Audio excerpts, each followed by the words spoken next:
증거의 종류에는 직접 증거가 있고요. 그죠? 요증 사실의 존부를 직접 증명하는 증거인 직접 증거가 있고, 예를 들면 피해자의 목격자 진술 또는 범행에 사용된 물증, 이런 것들은 직접 증거가 되고요. 요증 사실의 존부를 간접적으로 추인하게 하는 것들을 간접 증거 또는 정황 증거라고 합니다. 근데 중요한 것은 직접 증거나 간접 증거의 증명력에는 큰 차이가 없습니다. 간접 증거에서 요증 사실을 인정하는 경우에는 그 논리 추론 과정, 이것이 논리와 경험칙에 부합해야 되죠. 이번에 보면 이제 인증, 물증, 증거 서류, 증거 물인 서면, 이렇게 이제 네 가지의 증거 종류가 나와 있습니다. 인증은 주로 사람의 진술을 증거로 쓰는 거죠. 우리가 증인의 증언이라든지 피고인이 법정에 나와서 제가 이 사람을 찔러 죽였습니다 라고 하는 자백 진술이라든지, 또는 그것이 그 진술이 어떤 서류에 기재되면 증거 서류가 됩니다. 증거 서류가 되고요. 그 다음에 이제 범행에 사용된 흉기 같은 물증이 있습니다. 자, 그런데 중요한 것은 증거 물인 서면입니다. 증거 물인 서면이라고 하는 것은 두 가지 성격을 가지고 있다는 거죠. 그죠? 그래서 생각을 해보면,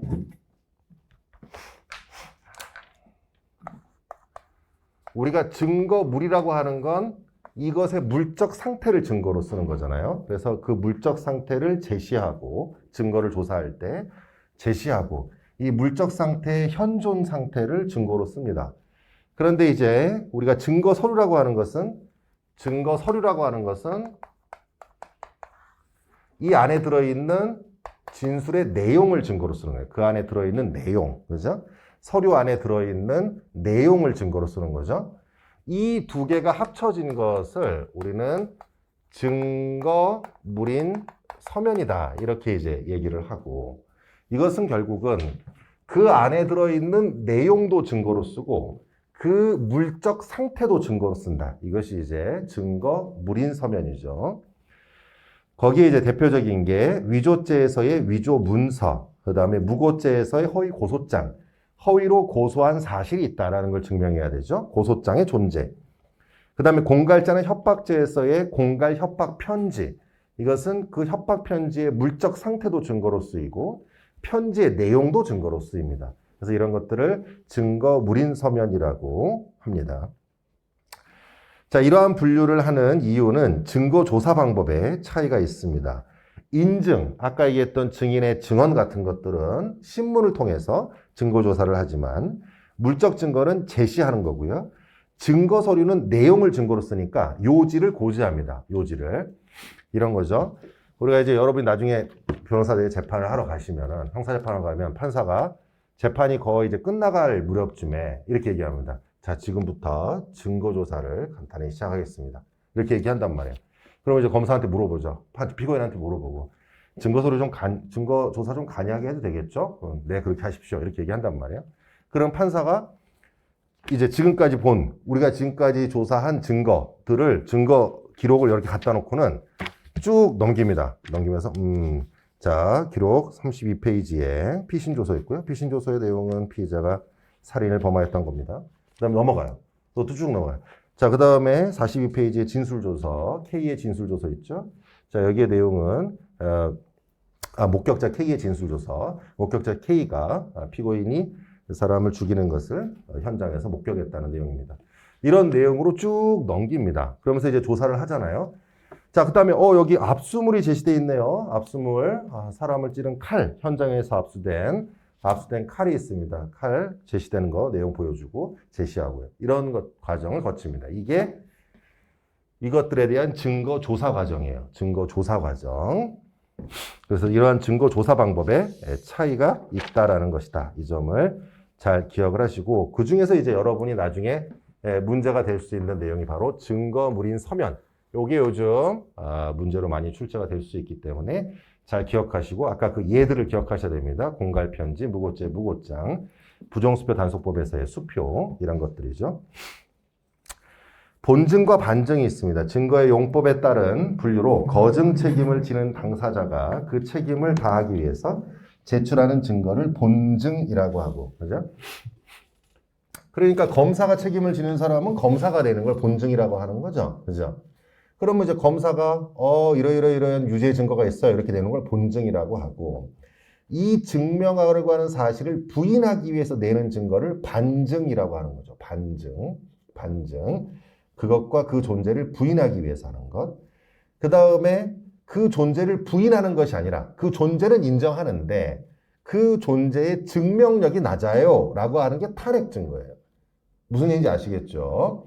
그래서 본증, 반증, 탄핵 증거입니다. 그죠?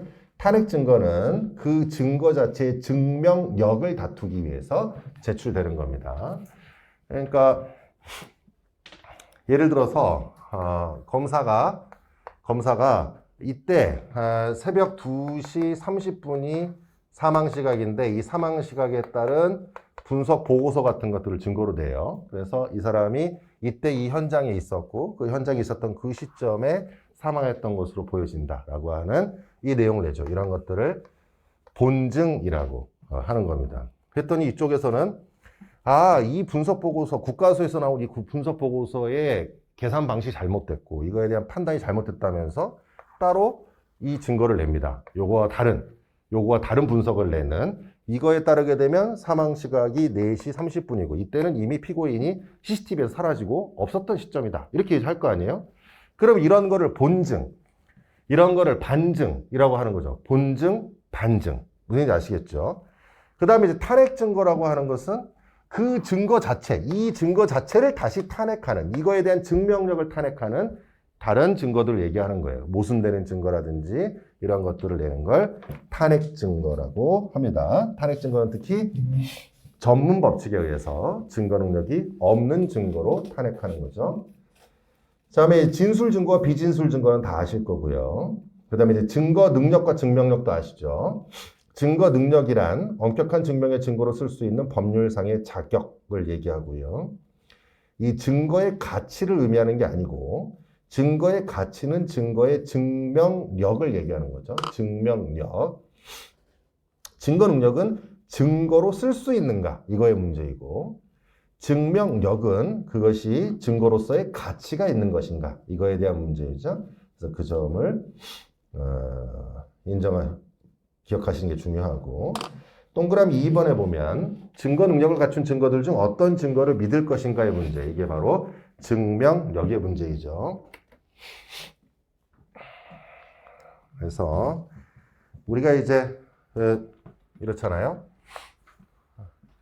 K의 진술, 조서, 진술, P의 진술, T의 진술 이렇게 있는데 얘와 얘는 피고인한테 불리한 진술, 검찰 측에 유리한 진술을 하죠. 저놈이 맞다. T는 저 사람이 아니다. 나도 그때 현장에서 봤지만 저 사람이 아니다. 이렇게 얘기해요. 둘 다 K가 나와서 법정에서 나와서 성립의 진정을 합니다. 그래서 이 진술조서에 성립의 진정을 하고 P도 나와서 성립의 진정을 하고 T도 나와서 성립의 진정을 하죠. 그러면 셋 다 증거 능력이 있죠. 그죠? 셋 다 증거 능력이 있잖아요. 그런데 판사는 내가 봤을 때 얘네들은 하는 증언의 태도나 이런 거 봤을 때 못 믿겠어. 진술이 약간 어긋나고 모순되네. 나는 T 거를 믿을 거야. 이렇게 할 수 있는 거죠. 또 반대로 나는 T는 못 믿고 K와 P의 진술을 믿겠어. 이렇게 할 수 있죠. 이게 뭐예요? 자유로운 심증의 개념이에요. 자유로운 심증. 법관은 증거 능력이 있는 증거들 중에서 자신이 자유롭게 심증을 형성하고 이것을 어떤 것을 믿을지를 선택할 수가 있습니다. 이런 거를 자유로운 심증이라고 합니다. 심증. 자, 그래서 증명력을 판단하는 기준에 대해서 제가 밑에 간단하게 언급해 놓은 게 있고요.